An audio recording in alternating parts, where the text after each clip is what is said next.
వారు యజమాని యొక్క రక్షణ కింద ఉన్నారు. దావీదు కీర్తన 23వ కీర్తన రాశాడు, యెహోవా నా కాపరి, నాకు లేమి కలగదు. దేవుడు మనకు కాపరి, మనకు రక్షకుడు. విశ్రాంతి దినమునకు మనిషి కుమారుడు యజమానుడని వారితో చెప్పాడు. అందుకే మరి విశ్రాంతి వచ్చినప్పుడు సమాజ మందిలో వాక్యం బోధిస్తున్నప్పుడు అక్కడ ఊచకుడు చేయగలవాడు వాడు ఉన్నాడు. శాస్త్రులు పరిశీలన నేరం మోపాలని, విశ్రాంతిని స్వస్థపరచలేమని ఆయన కనిపెట్టుచుంది. ఆయన వారి ఆలోచన జరిగి చేయగలిగే వంతులు లేచి మంత్రులు అని చెప్పగా వాడు లేచి నిలిచాడు. కాబట్టి 10వ వచనంలో వారందరినీ చుట్టూ కలయి చూసి నీ చేయి చాపని వారితో చెప్పాను. వాడు అలాగ చేయగానే వారి చేయి బాగుపడినా. విశ్రాంతిలో మందిరంలోకి వచ్చినటువంటి ఊచ చేయగల వారిని యేసు ప్రభు స్వస్థపరిచాడు. విశ్రాంతికి ఒక అధికారి ఉన్నాడు. ఆ విశ్రాంతిని ఆరాధనలో ఆయనే నడిపిస్తాడు. ఆయనే ప్రభు అయిన యేసుక్రీస్తు వారు. వారంలో 7 దినాలని, అందులో 3 దినాలు ప్రాముఖ్యమైనవి. శుక్రవారం, శనివారం, ఆదివారం. శుక్రవారం ఒక మతస్థులు భక్తిగా ఆచరిస్తారు. ఆదివారం కొంతమంది భక్తులు భక్తిగా ఆచరిస్తారు. శనివారం కొంతమంది భక్తులు ఆచరిస్తారు. బైబిల్ ప్రకారంగా విశ్రాంతి దినములకు యజమాని దేవుడు ప్రభువైన యేసుక్రీస్తు. విశ్రాంతి యజమాని ఉన్నాడు. మిగిలిన దినాలకు యజమాని ఉన్నాడు లేడో మన గ్రంథంలో చెప్పడం, మన గ్రంథంలో చూసుకోవాలి. సరేనా? గొలగతా కొండ మీద 3 సిలువేశారు 2025 సంవత్సరాల క్రితం. మధ్యలో యేసు ప్రభు ఉన్నాడు. అటువైపు ఒక దొంగ, ఇటువైపు ఒక దొంగ సిలువేయబడ్డాడు. 3 సిలువ మీద నాలో మనకి ఎవరు ముఖ్యము? ఎవరు ముఖ్యం? ఏ సిలువ ముఖ్యం? యేసు ప్రభు ఏమంటున్న మధ్యలో సిలువ ముఖ్యం మనకు. అట్లాగే శుక్ర, శని, ఆదివారాలు మధ్యలో ఉన్న విశ్రాంతి ముఖ్యమైనది. దానికి యజమాని ఉన్నాడు. మత్తయి సువార్త 12వ అధ్యాయం 8వ వచనంలో కాగా మనిషి కుమారుడు విశ్రాంతి దినమునకు ప్రభువు అయి ఉన్నాడని అన్నాడు. విశ్రాంతికి ప్రభు ఉన్నాడు. విశ్రాంతికి యేసు ప్రభు యజమాని అయి ఉన్నాడు. యజమాని ప్రభువు దేవుడు. విశ్రాంతి ఎంత ప్రాముఖ్యమైందో గమనించండి. విశ్రాంతి వ్యాపారాలు, వేరే కార్యక్రమాలు, వేరే పనుల్లో పాలకులు పంచుకోవద్దు. మీ సొంత పనులు మాని దేవుని ఆరాధించట్లో మనం సమయం గడపాలి. శుక్రవారం సాయంత్రం నుంచి శనివారం సాయంత్రం వరకు జరిగే ఆరాధన అంతటిలో మనం పాత్ర పంచుకోవాలి. వ్యాపారాలు, షాపింగ్లు, కొట్టుకేళ్ళు కొనడం, తేవడం, ఎక్కడో వేరే కార్యక్రమాల్లో మనం పాల్గొని పంచుకోవడం, ఇదంతా కూడా విశ్రాంతి యొక్క పరిశుద్ధతను మనం గ్రహించినట్టు కాదు. యజమాని లేని పులి చెరువులో మునిగిపోయింది. యజమాని కలిగిన ఆవు భూమిలో నుంచి రక్షించబడింది. కాబట్టి విశ్రాంతికి మనిషి కుమారుడు యజమాని ఉన్నాడు. ఆదికాండం 24వ అధ్యాయము 48వ వచనం చదువుకుందాం. నా తల వంచి యెహోవాకు మొక్కి అబ్రహామును నా యజమానుని దేవుడైన యెహోవాను స్తోత్రము చేసి తిని, ఎలయనగా ఆయన నా యజమానుని యొక్క సహోదరుని కుమార్తెను అతని కుమారునికి తీసుకున్నట్లు సరైన మార్గమందును నడిపించను. ప్రార్థించుకుందాం. పరిశుద్ధుడా, ప్రేమగల తండ్రి, ఈ వాక్య భాగమును దీవించండి. ఆదికాండం 24వ అధ్యాయంలో ఉన్న వాక్యంలో ఉన్న సత్యమును మేము గ్రహించుటకు మీ సహాయమును మాకు దయచేయండి.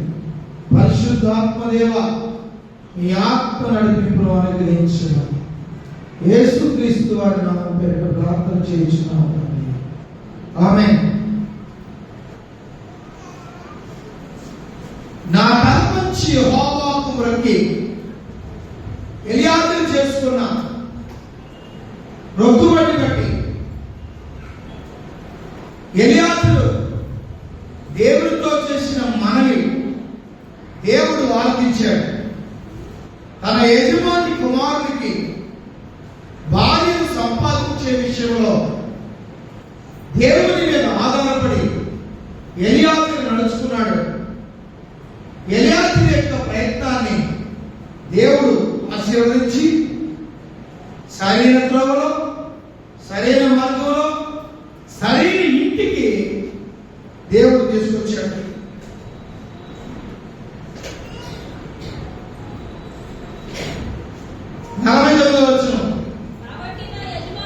కాబట్టి నా యజమానుని ఎడల నీవు దయను నమ్మకమును కనపరిచిన ఎడల అది అయినను నాకు తెలియజెప్పండి.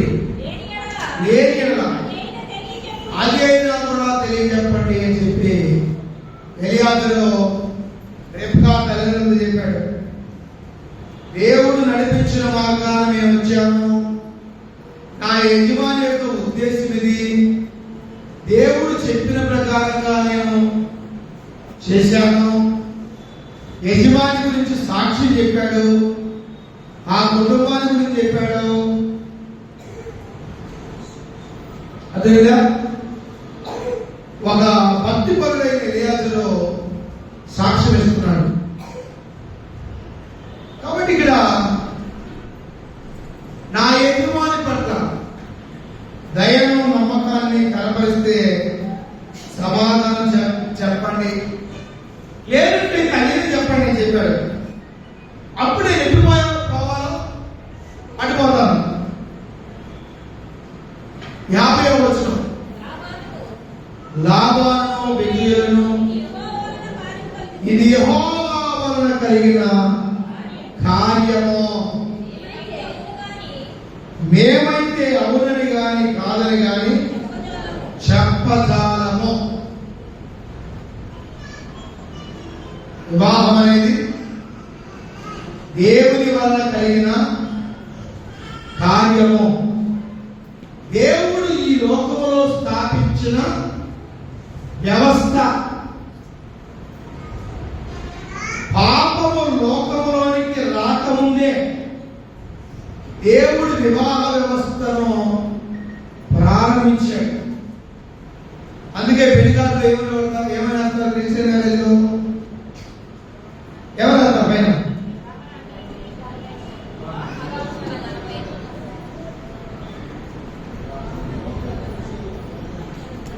మిమ్మల్ని వాక్యం చెప్పని ఎవరు అడిగారు? ఆ వివాహాన్ని ఏమని పిలుస్తారు? అది పరిశుద్ధ వివాహం. వేరే వాళ్ళు ఎవరు ఆ విధంగా అంటారు, పవిత్ర కార్యం అని అంటారు. వివాహ ఆహ్వానం అయిపోయింది, పెళ్లి పిలుపు అయిపోయింది. కానీ ఒక క్రైస్తవులు మాత్రం వివాహాన్ని ఏమంటారంటే పరిశుద్ధ వివాహం. అయితే దురదృష్టం ఏంటంటే ఆ పదానికి ఉన్న విలువలు బాగుపడతాం. మనం పేరుకు పరిశుద్ధ వివాహమే కానీ టయానికి పెళ్లి చేయం. వివాహంలో పాటించాల్సిన నియమాలు పాటించు. వివాహం పేరిట మనం రకరకాల పనులు చేస్తాం. వివాహానికి సంబంధం లేని తీసుకొచ్చి దాంట్లో దొరకడతాం. డీజేలు బోజేలు రకరకాల ఇంకా ఇన్ని వదిలే ఈ స్టేజ్ మీద చెప్పడం బాగుంటుంది. పెళ్లికాడే 10 మంది ఉంటారు. అక్కడ ఒక్క మోతగానే మోగితే మొత్తం అక్కడ చేయబెట్టాలని కూడా ఉంటాడు ఇక్కడ. కానీ మన ఇంకా మోసగారు ఇంకా మొదలు అయిపోతుంది. ఊర్లో ఉదయం 9 గంటలని చెప్పాడు మాస్టర్, నువ్వే రావాలన్నాడు. మార్గం వస్తాయి, నువ్వు రాకపోతే పెళ్లి ఆగిపోతాడు. సరేలే వస్తాలే అంత గట్టిగా చెప్పి పెళ్లికి రమ్మని పోయాను. పొల ఆ పొరపాటు నేను చేయగా నాకు తెలుసు. 20 సంవత్సరాలు జన్మవుతుంది కదా. పెళ్లి కూతురు వచ్చినప్పుడు చెప్పడం చెప్పాను. ముందు రోజు రాత్రి వచ్చింది పెళ్లి కూతురు. పెళ్లి పొద్దునే ముందు రోజు రాత్రి వచ్చి చర్చిలో పడుతున్నాను. అందరూ దీన్ని బట్టి మీకు ఏమర్థమైంది? పెళ్లి తొందరగా అయిపోతుంది అంతే కదా. పెళ్లి కూతురు ముందు రోజే వచ్చిందంటే ఎంత పకడ్బందీగా ప్లాన్ చేస్తారు పెళ్లి తయారు జరపాలని. పెళ్లి కూతురు వేరే ఊరు అయితే సరే ఆర్థికంగా వచ్చింది, మరి ఏం చేయలేకపోయామో అనుకోవచ్చు. ముందు రోజు రాత్రి వచ్చి పడుతున్నాడు చర్చలో. ఉదయం 8 గంటలకి లేచి పంపించాడు. పెళ్లి కూతురిని అలంకరించాడు. 9 గంటలకు 10 గంటలకి 9 గంటలకి బ్యాండ్ వచ్చింది. పెళ్లి కూతురు తీసుకోవడం ఎంతమంది తీసుకుపోతారు? ఒక అరగంట, గంట, 2 గంటలు, మధ్యాహ్నం 1 గంట అయినా పెళ్లి కూతురు పెళ్లి తీసుకోవాలి.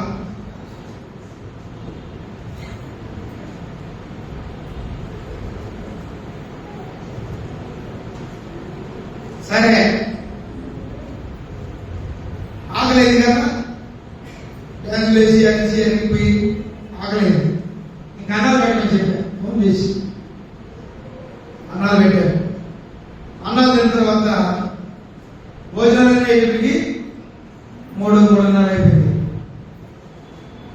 మరి ఇప్పుడు మళ్ళీ పెళ్ళికూతురు అడిగారు కదా, మళ్ళీ పెరిగేసి స్నానం చేసి బట్టలు కట్టి మధ్యాహ్నం 12 గంటలకు భోజనం చేశాడు. అయ్యగారిని స్టేజ్ మీద పోతున్న మైకి తీసుకొని త్వరగా బయలుదేరి వచ్చేయగలడు. వారి చాలా వస్తున్నాడు.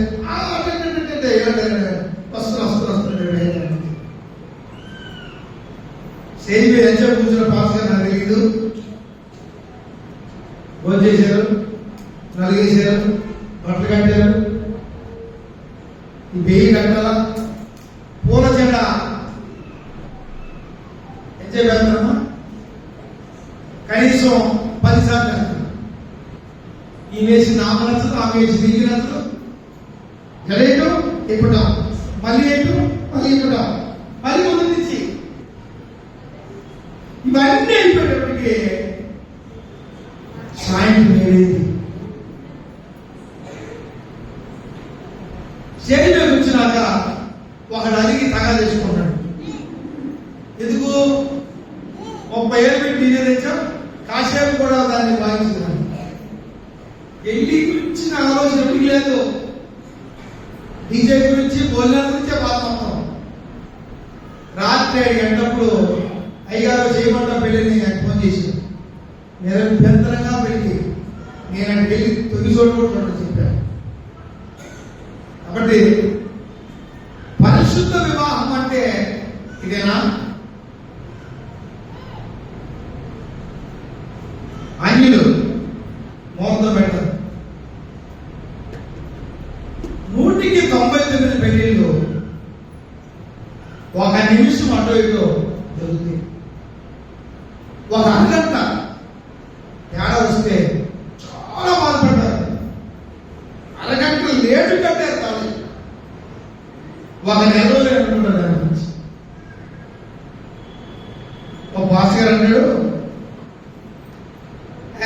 పెట్టిన మొత్తమేగా ఎప్పుడేం చేసుకోవచ్చు, మనం పెట్టిన మొత్తమేగా ఎప్పుడేం చేసుకోవచ్చు మాస్టర్ గారు. బైబిల్ ఏమంటుందంటే ఇది యెహోవా వలన కలిగిన కార్యం. పరిశుద్ధ వివాహానికి పూనుకునేవారు దానిని భయభక్తులతో చాలా క్రమంగా ఆ కార్యమును జరిగించాలి. దేవుడు మన బలహీనతను గుర్తిరిగిన వాడు కనుక మనం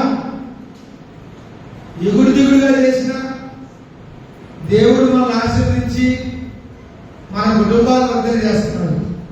దేవుని యొక్క కృప, ప్రేమ, క్షమాపణ బట్టి మనం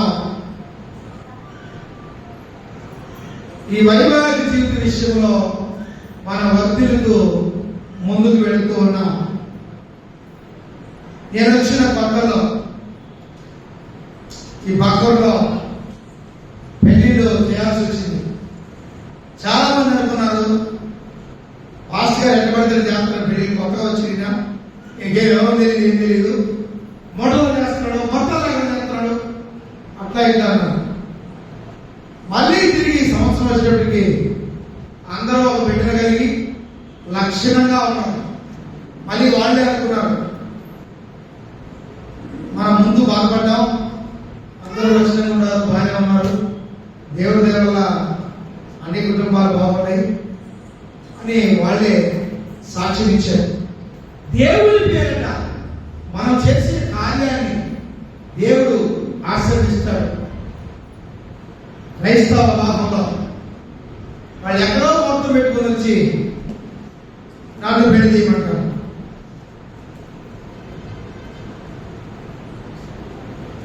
ఎక్కడో వాళ్ళన్నీ విచారించుకొని ఇది పరిశుద్ధ వివాహం అని పిలుస్తారు. అది అవునో కాదో నాకు తెలియదు. దైవికంగా ప్రార్థనాపూర్వకంగా ఆలోచించి ఓ ప్రయత్నం చేసినప్పుడు అది వారి జీవితానికి ఆశీర్వాదకరంగా ఉంటుంది. అబద్ధాలు కూడా చెప్తారులే, నేను పెట్టలేదు కాదు, వాళ్ళు పెట్టారు. మాకు పెళ్లి చేసేది మేమైతే వాళ్ళని పెట్టారు, మాకు వాళ్ళకే సంబంధం.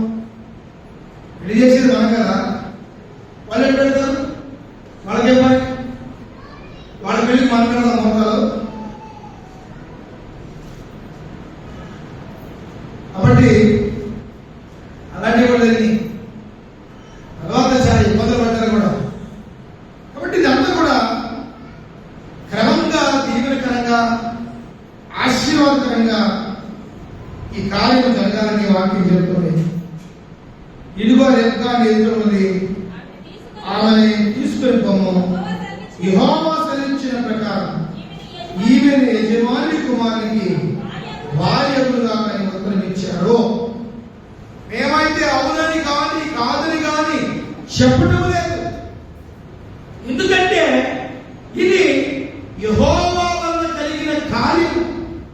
లాబాను ఇంటివాడు, రెబ్కా ఇంటివాడు విశ్వాసంతో ఇచ్చిన సాక్ష్యం. ఇది దేవుని కార్యం, ఇది దేవుని వల్ల కలిగింది. కాబట్టి మేమైతే అవునని కానీ కాదని కానీ మా ఇష్టాన్ని చెప్పడం లేదు. ఇదిగో రెబ్కా ఇంట్లో ఉండి ఆమె తీసుకుని పొమ్మని వాళ్ళు చెప్పారు. ఈమెని యజమాని కుమారునికి భార్యగా ఉత్తరం ఇచ్చారు. అబ్రహాం సేవకుడు వారి మాటలు విని యెహోవాకు సాష్టాంగ నమస్కారం చేశాడు. తరువాత సేవకుడు వెండి నగలు, బంగారు నగలు, వస్త్రములు తీసి రెబ్కాకు ఇచ్చాను. మరియు అతని తల్లికి సోదరికి విలువ గల వస్తువులు కానుకలుగా ఇచ్చాడు. బంగారం, వెండి వస్త్రాలు, ఒక చక్కని కన్యక దొరికింది. ఇక్కడ వరకట్నం ఇచ్చారా? ఇవ్వలా. ఓలి పెళ్లి కుమార్తెను తీసుకెళ్ళేటప్పుడు వాళ్ళు ఓలి కడతారు. కుమార్తె ఇంటి వారికి ఇక్కడ వరకట్నం సమస్య లేదు. తర్వాత కాలంలో ఇది ప్రవేశించింది. అది ఒక ఆశీర్వాదకరమైన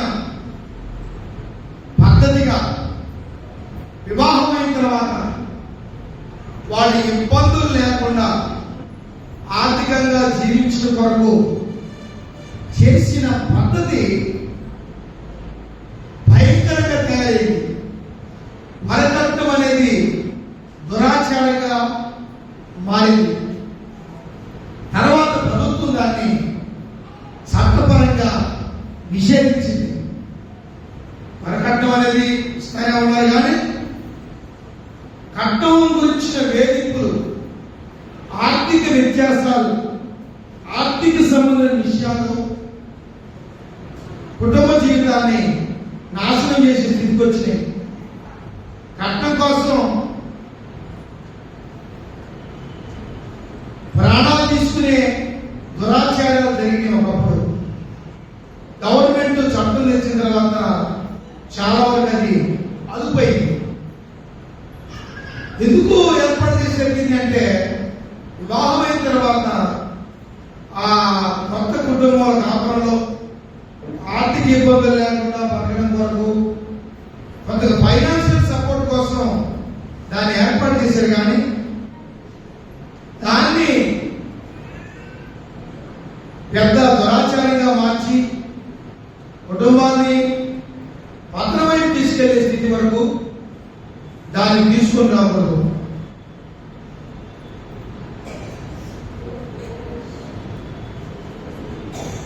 చచ్చిపోయేదాకా సాధించేవాళ్ళు ఉన్నారు. ఇది వచ్చింది, ఇది చేసుకొచ్చింది అని కోడలు సాధించేస్తూ ఉన్నారు. ఆ రోజులు పోయిలే. ఏదైనా పెద్దలు చేస్తే ఏమైనా పిట్టిగడ్డ ఇస్తుందంట, ఏమో సొంత పెద్ద చేస్తుంది, ఆ ఇంటికాడ ఏం తెచ్చిందంట, ఒకసారి చూడమన్నా, ఒకసారి ఎక్కడికి పోయి చూడమన్నా, ఆలోచించుకోవడం అనేవాళ్ళు. చాలా వరకు అవన్నీ ఇప్పుడు మారిపోయింది. కాబట్టి ఆదర్శ వివాహాలు చేసుకునే వాళ్ళు ఉన్నారు. కట్నం ప్రసక్తి లేకుండా జరిగే వివాహాలు ఉన్నాయి. అలా జరగగలిగితే మంచి గొప్ప తీవ్రకరంగా ఉండగలుగుతుంది సమాజం. ఆర్థిక పరిస్థితులు మనుషుల్ని కంట్రోల్ చేయకూడదు. పోయిన వారం చెప్పాను నేను, దైవ సేవకులుగా ఉన్నవారు, దేవుని బిడ్డలు ఉన్నవారు కూడా ఒక అబ్బాయి నుంచి పరిచయం చేశారు. చాలా మంచి భక్తిపరుడు, బాప్తిని తీసుకున్నాడు, దేవుని మార్గంలో కొనసాగుతున్నాడు, ఉద్యోగం కూడా దేవుని సంఘంలో చేస్తున్నాడు. బయటికి వెళ్తే దేవుని క్రమంలో తొలగిపోతారన్న భయంతో దేవుని మార్గంలో ఉన్నాడు. తల్లిదండ్రులు మంచివాడు, భక్తిపరుడు, అన్ని ఒకటే మాట ఉంది. మా అమ్మాయి సాఫ్ట్వేర్ ఉద్యోగం, సంవత్సరానికి 15 లక్షలు ప్యాకేజ్ ఇచ్చింది, చెప్పేసి ఫోన్ పెట్టేసింది.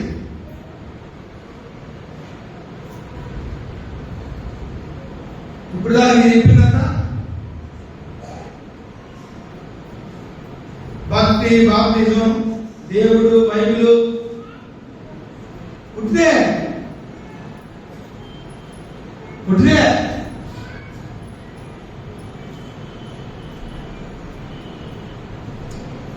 దేవుని ప్రజలు చెప్పుకునే వారిలో కూడా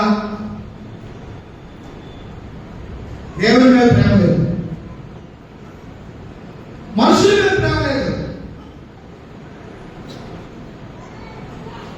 ఆ దైవికమైన ప్రేమతో కూడిన పరిస్థితులు లేవు.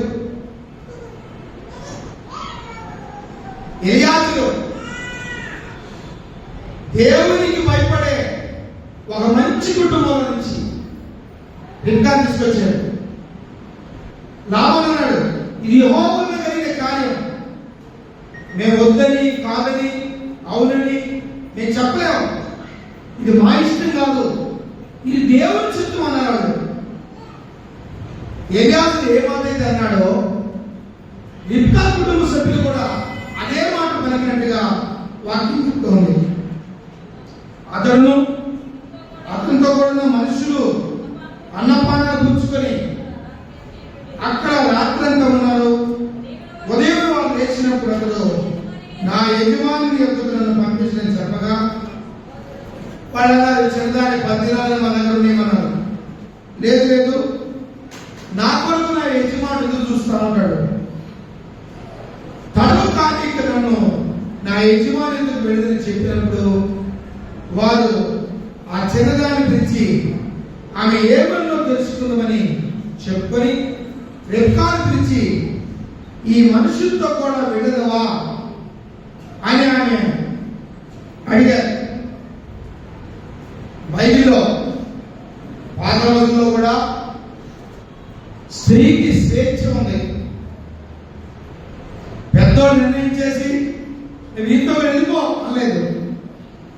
ఆ పిలిచి అడిగారు, ఈయనతో వెళ్తావా, నువ్వు జరిగినంత అన్నావు కదా, ఆ కుటుంబం తెలుసు కదా, ఆ కుటుంబం నుంచి నువ్వు విన్నావు కదా, ఈ సంబంధం ఇష్టమేనా, ఈ అబ్బాయిని చేసుకుంటావా, ఈయనతో వెళ్తావా అన్నప్పుడు ఆమె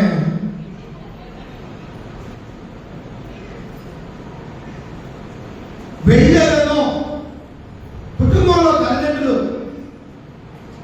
వాళ్ళందరి ఇష్టాన్ని బట్టి రిబ్కా ఇచ్చిన సమాధానం వెళ్ళేదనో అంతే. అంటే ఒకరి హృదయంలో ఉన్న ఉద్దేశాన్ని మరొకరు గ్రహించి ఎదుటి వారి అభిప్రాయాలకు విలువను గౌరవాన్ని ఇచ్చి వీళ్ళు నడుచుకున్నట్టుగా ఈ వృత్తాంతంలో ఉంది. ఇక్కడ బలవంతం లేదు, ఇష్టాయిష్టాలు లేకుండా చేసే పనంటూ ఏం లేదు. ప్రతి ఒక్కరికి స్వేచ్ఛ ఉంది. ఎలియాజరు కూడా నేను ఇంత ధనవంతుడిని అని అనుకోలేదు. మీకు ఇష్టమైతే ఏంటి, లేకపోతే నా దారి నేను పోతాను. వాళ్ళకి ఇష్టం కలిగింది, ఇష్టమన్నారు, ఒప్పుకున్నారు, అంగీకరించారు. కాబట్టి వారు తమ సహోదరి రిబ్కాను, ఆమె దాదిని, అబ్రహాం సేవకుని, అతనితో వచ్చిన మనుషుల్ని వాళ్ళు సాగనంపారు. రిబ్కాను దీవించారు. మా సహోదరి, నీవు వేల వేలకు తల్లి అవుదువుగాక, నీ సంతతి వారు తమ పగవారి గవిని స్వాధీనపరుచుకుందురుగాక అని ఆమెను దీవించి పంపించారు. రిబ్కాయు ఆమె పరిగెత్తులు లేచి ఉత్తర నెక్కి ఆ మనుషులు వెంబడి వెళ్ళింది. అట్లు ఆ సేవకుడు రిబ్కాను తోడుకొని పోయాడు. ఎలియాజరుతో రిబ్కాను పెంచిన దాది, ఆ పనిగత్తులు, ఆమె చెలికత్తులు, ఆమె సహవాసులు తీసుకొని ఎలియాజరుతో ఆ ఒంటరికి ప్రయాణమై వెళ్ళారు కనాన్ దేశానికి. ఇస్సాకు బేర్-లహాయి మార్గమున వచ్చి దక్షిణ దేశం ముందు కాపురం ఉన్నాడు. రిబ్కా వస్తున్నప్పుడు ఇస్సాకు ఏం చేస్తున్నాడు, సాయంకాలం ఇస్సాకు పొలములో ధ్యానింప బయలు వెళ్ళాను. పొలంలోకి వెళ్ళి ప్రార్థన చేస్తున్నాడు. మంచి భార్య రావాలని ప్రార్థన చేస్తున్నాడు. ప్రార్థించే అలవాటు ఇస్సాకు ఉంది. ఎక్కడ చేర్చున్నాడు, తండ్రి అబ్రహాం గురించి ప్రార్థించే అలవాటుని ఇస్సాకు జీవితంలో ఉంది. ఇంకా తీసుకురావడానికి ఎలియాజరు వెళ్ళినప్పుడు ఇస్సాకు పొలంలో ప్రార్థన చేస్తున్నాడు. ఆయన చూసినప్పుడు ఇంటిలో వస్తున్నాయి. రెక్కా కూడా ఇస్సాకును చూసింది. ఒంటి మీద దిగి ఎలాజరు అడిగింది. ఆ ఎదురుగా వచ్చాను ఎవరంటే ఆయనే నా యజమాని కుమారుడు అని చెప్పినప్పుడు ఆమె ఇస్సాకును గౌరవిస్తూ తల మీద ముసుగు కప్పుకుంది. అప్పుడు ఆ దాసుడు తాను చేసిన కార్యములన్నీ కూడా ఇస్సాకుతో వివరించి చెప్పాడు. జరిగిన కథ మొత్తం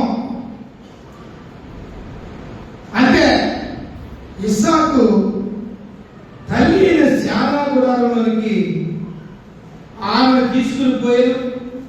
అట్లు అతడు రెబ్కాను పరిగ్రహింపగా ఆమె అతనికి భార్య ఆయను. ఇస్సాకు రిబ్కా యొక్క చేయి పట్టుకుని రిబ్కాను శారా గుడారంలోకి తీసుకుని వెళ్ళాడు. తన తల్లి అయిన శారా తర్వాత రిబ్కా ఆ ఇంటికి యజమానురాలు, తనకు భార్య.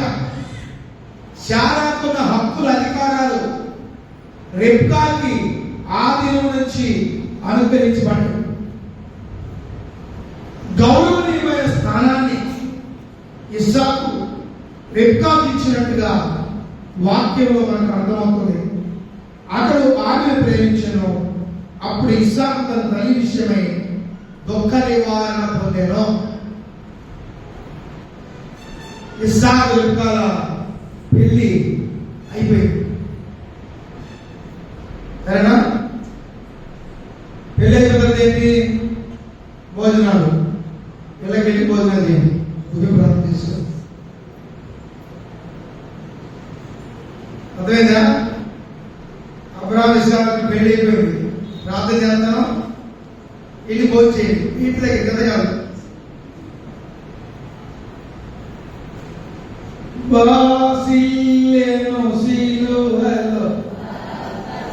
భోజనం అనగా చాలా కనుకోవచ్చు.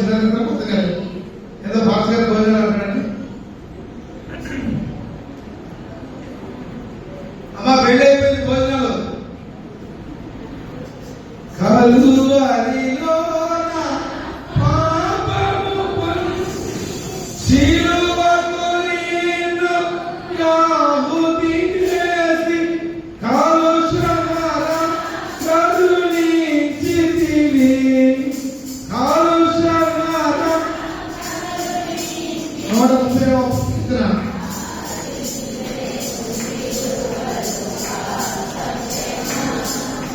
యేసు ప్రభుని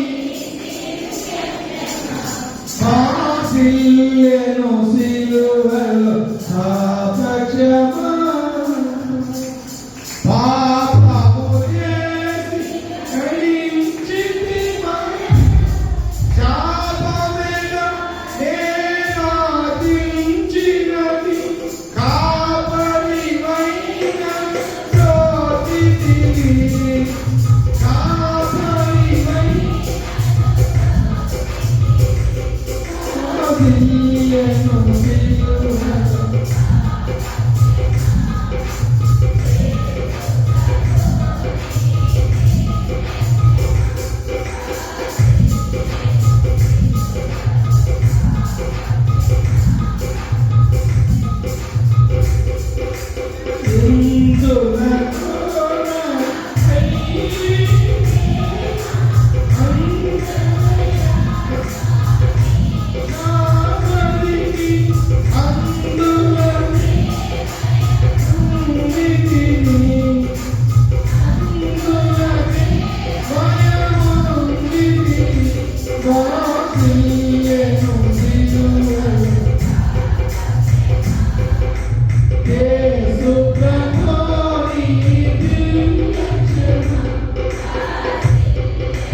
అది గొప్ప ఆదర్శంగా చెప్పుకోవచ్చు. వాళ్ళ కుటుంబంగా వర్ధిల్లారు. ఇశ్రాయేలు వంశానికి మూల పురుషులు వారిలో నుంచి వచ్చారు. ఆ వంశంలో నుంచి యేసుక్రీస్తు వారు పుట్టాడు. ఆ వంశాన్ని దేవుడు ఆశీర్వదించాడు. దేవుని వాగ్దానం, అబ్రహాముతో చేసిన వాగ్దానం ఇస్సాకు ద్వారా దేవుడు నెరవేర్చాడు. ఆకాశ నక్షత్రాల వలె సముద్ర తీరమైనటువంటి ఇస్రాయేలును విస్తరింపజేస్తున్న వాగ్దానాన్ని దేవుడు స్థిరపరుస్తూ ఆ వాగ్దానాన్ని వారి జీవితంలో నెరవేర్చినట్టుగా వాక్యం చెబుతుంది. కాబట్టి వాగ్దాన పుత్రుడు ఇస్సాకు దేవుని వాగ్దానాన్ని నెరవేర్చడానికి దేవుడు కారణంగా ఇస్సాకును ఉపయోగించినట్టుగా దేవుని వాక్యం సెలవిస్తుంది. దేవుడి మాటలు దీవించినగాక. ఆమేన్. అందరూ లేచి నిలబడదాం, ప్రార్థన చేసుకుందాం. పరిశుద్ధుడా, ప్రేమగల తండ్రి, కృప కలిగిన మా దేవ, ఈ మధ్యాహ్నకాల సమయంలో ప్రభా ఈ వాక్య ధ్యానంలో ఇంతవరకు మీరు మాకు తోడుగా నడిపించిన దాన్ని బట్టి వందనాలు చెల్లిస్తున్నాం. పరమ తండ్రి, ఈ సమయంలో ఈ ప్రార్థనలో ఏకీభవించిన ప్రతి బిడ్డను దయతో దీవించి ఆశీర్వదించండి. మీ ఆత్మతో నింపి బలపరిచి నడిపించుము ప్రభా. ఈ సమయంలో అయ్యా రేవతిని బట్టి ప్రార్థన చేస్తున్నాం. హార్ట్ ఆపరేషన్ కొరకు సిద్ధపడుతుండగా మీ కుమార్తెను స్వస్థపరచండి. ఏసేపు గారిని బట్టి ప్రార్థన చేస్తున్నాం ప్రభా. వారు హాస్పిటల్లో ఉన్నారు, వారిని స్వస్థపరచండి. మోకాల ఆపరేషన్ జరిగినది. అదే రీతిగా రాజును బట్టి ప్రార్థన చేస్తున్నాం. అయ్యా ఆ బిడ్డ తల్లి హాస్పిటల్లో ఉన్నారు, దయతో వారిని మీరు జ్ఞాపకం చేసుకోండి. ఎక్కడో అనారోగ్య పరిస్థితుల్లో ఉన్న బిడ్డలను మీరు స్వస్థపరిచి దీవించి బలపరచమని ఈ మధ్యాహ్న కాలంలో ఈ విశ్రాంతి దీవెనలు ఆశీర్వాదాలు మాకందరికీ దయచేయండి. ఈ మధ్యాహ్న కాలపు దీవెనలతో మనం బలపరచమని, తిరిగి సాయంత్రం 5 గంటల జరిగే ఆరాధనలో తోడుగా నడిపించమని,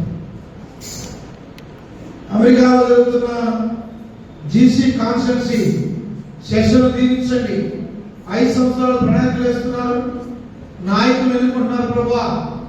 మీ చిత్తంలో, మీ ఏర్పాటులో మంచి నాయకులను ఎన్నుకొని రాబోయే 5 సంవత్సరాల్లో మీ రాకడ కొరకు ఈ లోకాన్ని సిద్ధపరిచే అద్భుతమైన స్వార్థ పరిచయను మీరే జరిగించి దీవించి సహాయం చేసి ఆదరించి బలపరచండి.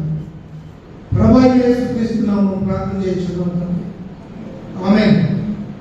పరలోకమందున మా తండ్రి, నీ నామం పరిశుద్ధపరచబడును, నీ రాజ్యం వచ్చును, నీ చిత్తం పరలోకమైనటువంటి పొందుగాక. మా దినాలను దయచేసి మా రోజుల్లో క్షమించిన ప్రకారం మనం క్షమించి మమ్మల్ని శోధనకు తప్పించి రాజ్యము శక్తి భాగమై యెహోవాదేవుని ప్రేమ, ఆయన కుమారుడు యేసుక్రీస్తు పరిశుద్ధాత్మ దేవుని సమాధానం సదాకాలం అందరికీ తోడు నడిపించి సహాయం తెచ్చేది. ఆశీర్వాదములు మా మీద వర్షింపజేయు నీశా, ఆశతో నిన్నున్నాను నీ సత్యవాక్యము ఈ మావి మీద కుమ్మరించు దేవా, ప్రేమ రక్షణము కుమ్మరించు దేవా. ఓ దేవా పంపింపవై